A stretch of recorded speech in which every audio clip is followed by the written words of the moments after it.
બનાસકાંઠાના દિયોદરમાં અકસ્માતની ઘટના બની હતી। આ અકસ્માતની ઘટનામાં 2 લોકોના મૃત્યુ થઈ ગયા છે। બનાસકાંઠામાં પાલડી 4 રસ્તા રિક્ષા અને કાર વચ્ચે અકસ્માત સર્જાયો હતો। તો ગત રાત્રિએ રિક્ષા અને કાર વચ્ચે અકસ્માત થયો, જેમાં 2ના મૃત્યુ થયા। અકસ્માતમાં ઘટના સ્થળે એક મહિલાનું મૃત્યુ થયું છે અને સારવાર દરમિયાન વધુ એક વ્યક્તિનું મૃત્યુ નીપજ્યું છે। તો બનાસકાંઠાના દિયોદરમાં પાલડી 4 રસ્તા પરનો આ બનાવ સામે આવ્યો છે, જ્યાં અકસ્માતની ઘટના બની હતી। રિક્ષા અને કાર વચ્ચે આ ગમખ્વાર અકસ્માત સર્જાયો, જેમાં 2ના મૃત્યુ નીપજ્યા। તો એક મહિલાનું ઘટના સ્થળે જ કરુણ મૃત્યુ નીપજ્યું છે, જ્યારે અન્ય એક વ્યક્તિ ઇજાગ્રસ્ત થતા તેને સારવાર અર્થે હોસ્પિટલમાં ખસેડવામાં આવ્યા, પરંતુ સારવાર દરમિયાન વધુ એક વ્યક્તિનું મૃત્યુ નીપજ્યું છે। તો હાલ આ સમગ્ર મામલામાં પોલીસ દ્વારા વધુ તપાસ હાથ ધરવામાં આવી રહી છે। અકસ્માતની ઘટનામાં 2ના મૃત્યુ થઈ ગયા છે। બનાસકાંઠાના દિયોદરના પાલડી 4 રસ્તા પરનો આ બનાવ છે, જ્યાં અકસ્માત સર્જાઈ ગયો હતો। રિક્ષા અને કાર વચ્ચે અકસ્માત સર્જાયો હતો।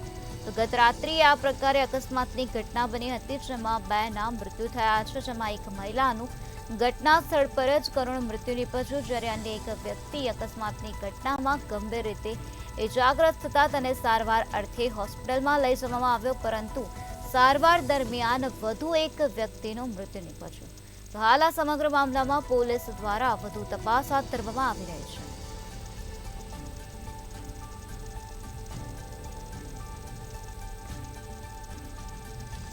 તો ગત રાત્રિએ આ પ્રકારે અકસ્માત સર્જાયો અને જેમાં 2ના મૃત્યુ થઈ ગયા છે। માતાજીના દર્શન કરવા અસવાડિયા મુકામે જઈ રહ્યા હતા।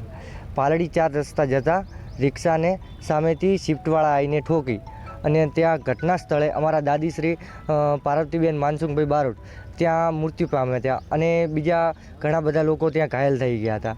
ત્યાંથી એમને 108 દ્વારા અહીંયા રેફરલ હોસ્પિટલમાં લાવ્યા અને અહીંયાથી સારવાર આપતા એમને કીધું કે આગળ ખસેડો। અહીંયાથી અમે ડીસા લઈ ગયા ખાનગી હોસ્પિટલમાં અને ત્યાં એમને સારવાર આપતા અમારા અંકલ શ્રી સવજીભાઈ દેવાભાઈ બારોટ એમને થઈ પેટની બહુ ઈજા થઈ હતી અને એમના આંતરડા બીજા બહાર આવી ગયા હતા। તો ત્યાં હોસ્પિટલની અંદર આગળ લઈ ગયા હતા, એ પણ મૃત્યુ પામ્યા છે। તો અમારે સરકારશ્રી અને દિયોદર પોલીસ સ્ટેશનને અમારી રજૂઆત છે કે અમને ન્યાય આપે, અમારી મદદ કરે। તારીખ 19ના રોજ અમારા બારોટ સમાજના લોકો અહીંયાથી માતાના દર્શને જતા અસવાડિયા, દિયોદરથી અસવાડિયા જતા સાંજના 7:30 વાગ્યાના સુમારે પાલડી ચોકડી ઉપર એક્સિડન્ટ થયો શિફ્ટ ગાડીનો અને એમાં લગભગ 8થી 9 લોકો ઘવાયા। એક એ જ સ્થળે મહિલા, એમનું નામ છે પાર્વતીબેન માનસિંહભાઈ બારોટ, એ અહીંયા આગળ ઘટના સ્થળે જ એમનું મોત થયું છે અને બાકીના વધુ સારવાર માટે અહીંયા દિયોદર હોસ્પિટલ એમને લાવ્યા ગયા।